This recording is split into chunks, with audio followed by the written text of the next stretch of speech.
and that's the indication that XB-1 is cleared to take off. 1 and 2, you guys set? Chase 1, 2, ready, go, take off. So let's take advantage of this and just watch XB-1 on her takeoff roll as she leaps into the air for the first ever supersonic flight of an independently developed civilian supersonic aircraft.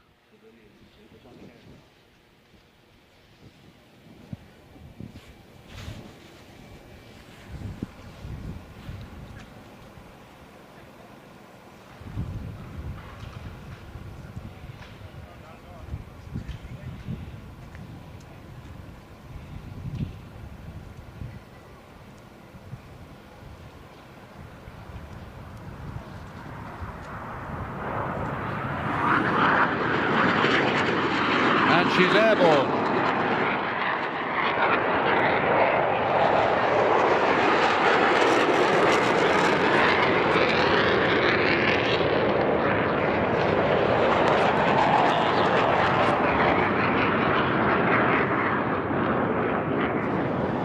Wow, that was fantastic. Doesn't she look gorgeous?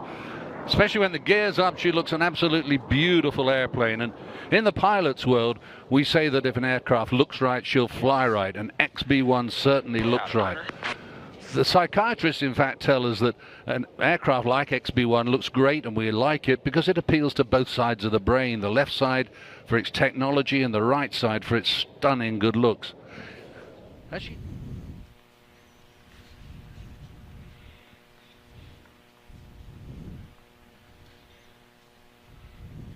there we are. XB-1 is supersonic, faster than the speed of sound. We've got confirmation from the control room that she is supersonic. What a wonderful achievement. Geppetto and the whole team know what a really historic moment this is. The first civil aircraft independently constructed that has ever flown supersonic. And Geppetto is the first pilot ever to do it. It is a really thrilling moment. And we can see her right now watching it. Nick, how do you feel?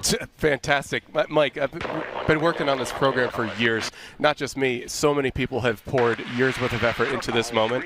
And to just think that this is the first civil supersonic aircraft in American history, I'm to the moon excited about how well that went. We saw the Mach number lingering there a little bit. It kind of paused at 0.97. We actually expected that. We talked about that in this morning's brief, how sometimes the air data doesn't really know what to do with that onset of the shock wave when it actually hits Mach 1. But then it came back. We saw 0.04, I think, was the first indication. But here we are at Mach 1, 1.1. Airplane looks great, and they're into testing. Flying supersonically, what's the experience like? Well, from my experience on Concorde, there's absolutely no physical sensation once you're supersonic. There's also no physical sensation of going through the sound barrier. When a plane's traveling at faster than the speed of sound, and today it's up around about 770 miles per hour, you really don't realize it. And yet, today, for instance, XB-1 is traveling so quickly that a distance like that between, say, San Diego and Los Angeles could be covered in just a mere 10 minutes. She's actually flying faster than the Earth rotates. She's going so quickly that the sun is going literally backwards in the sky. It's quite an amazing experience, and yet that's the really clever thing that the aviation engineers succeed in doing, to make the experience so that an aircraft can do all of this while the passengers are just sitting in comfort, and even sometimes they have to put indicators in the cabin to make sure that the customers do know that the aircraft is flying supersonically. So Nick, I mean, tell us a little bit more about what's going on for this stage of the testing. Yeah, it looks like we're just kind of flying straight and level, but I can tell you there's a flurry of activity happening in the control room right now. The flutter engineers, we just activated what we call the flutter excitation system, and the loads and dynamics team within the control room are looking at the data about how the aircraft structure, when it's vibrated, how it interacts with the airflow on condition supersonic Mach 1.1. So they're actively monitoring that we call it aeroservoelasticity, is the dynamic of the aircraft structure. That's what they're focused on.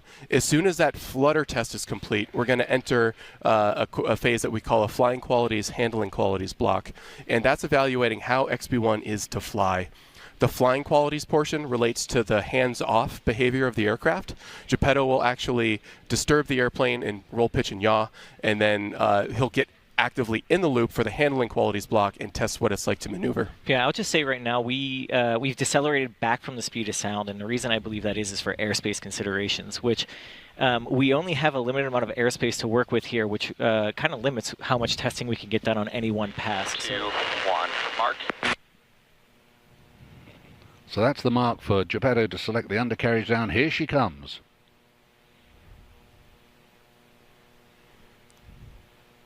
And we'll get verification from both Geppetto and the control room here. Mark, dampers on, fuel systems auto, anti-skids auto, 170. That's the landing Control. checklist that they just completed. Yep. Looks like good gear, Mike. As a landing gear designer, my heart melts every time I see that gear come out. I think it's beautiful.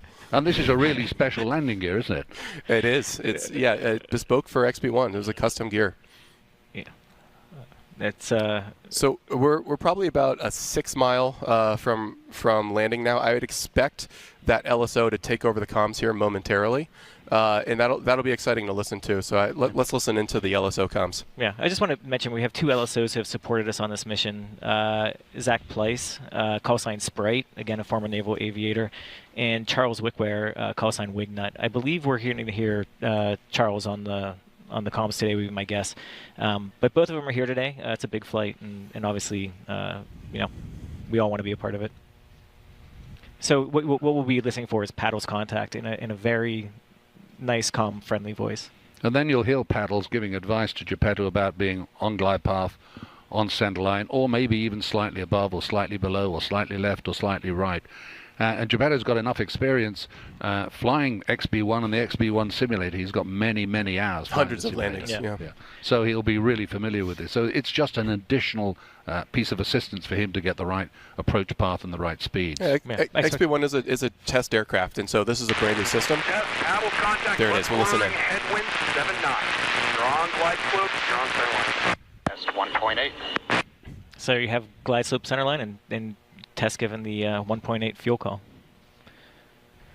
You're a little high, but looking down, you're on center line. And you can see there like a difference between the angle of attack of XB-1 versus the Mirage next to it. A little high coming down, on center line. Like those airplanes are flying the same speed, both in the same descent, and one of them is substantially nose up. High coming down, on center line. That high angle of attack, a characteristic of the Ogive Delta wing. Concorde had a high landing angle of attack. Very similar to that. Approaching glide slope, you're on center line. There's glide slope, you're on center line. On glide slope, on center line. On glide slope, on center line, 50 feet. On center line, 40. On center line, 30. 20, 10, 5, 3. And she's down right on the numbers. Absolutely beautiful. Right on the numbers, right on the center line.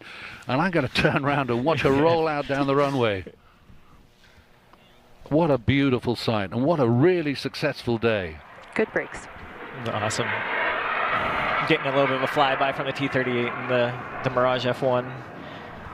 And so XB-1, yeah, we'll continue the rollout down the runway here. You heard the good brakes call, which always gives Nick a bit of relief, being the brakes guy at one point in time. But Geppetto will take it really easy. He'll roll it down the runway and just let the speed bleed. But we do have to clear the runway because we have 2 other aircraft to recover here. Both of the chase planes expect to be landing here.